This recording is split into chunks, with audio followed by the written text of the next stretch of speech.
In the present day, if I was to give myself a title based on my hobby of preference, of course it would be collector extraordinaire. But back about a little over 20 years ago, I would have given myself the title of gamer. The amount of hours spent cycling through GameCube to then the Wii, my gigantic PS3, and often underutilized Xbox 360 till I was a teen. I would say I spent hundreds of hours on Pokemon, Spider-Man, or even Shrek if that counts. As I got older, I learned there was more special editions of new games that weren't just for base copies, like GameStop's free figurines with pre-orders, downloadable content for games, and the occasional add-ons such as the Pokewalker. Nowadays, it's all about the big, fancy versions with the premier collectibles. I remember my first run-in, which was the Batman Arkham Asylum Collector's Edition, which was shaped like the bat symbol. It had so much goodies included in such a cool way to display them. As the years went on, I would see so many of these cool editions, but having to pass on them since I didn't have the income nor did I want my parents to pay double just for one game. But after getting my own income as I got older, I was finally able to purchase one for my own, but still fit into my one of having my collection be uniform. In which came the Marvel Spider-Man GameStop bundle, which would have given me the goodies and the base copy. But that never existed beyond a picture, so when I did want to go for pickup, I actually got the real collector's edition for a lesser price, which introduced me to my first ever video game Steelbook. Heck, it was the first time I actually touched a Steelbook. The cold sheet metal, a cool cover art being the spider logo, and I gave it away to a friend. Just like that, no real attachment wanted.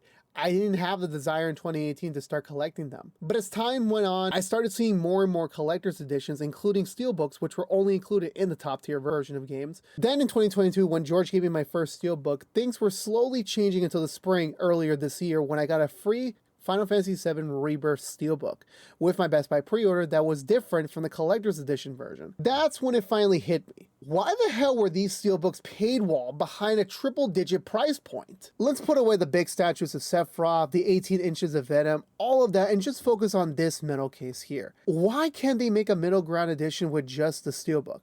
The whole media industry does it just fine. $10 to $15 more than the standard edition. That's perfectly justifiable. I would pay for that. But nope, nearly all of them are locked behind the pricier edition.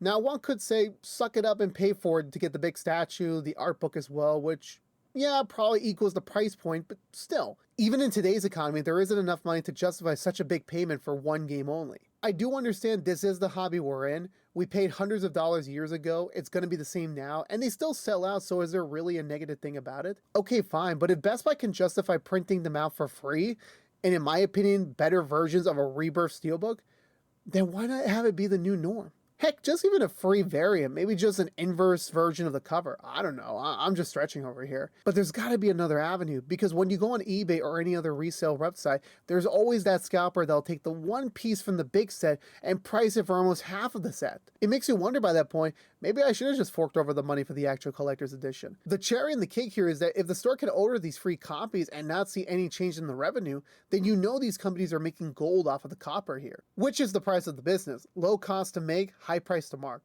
I get that. I get all that. But why not make a new middle ground norm to give the percentage of people who doesn't want the giant Venom but just want the Steelbook version of the game?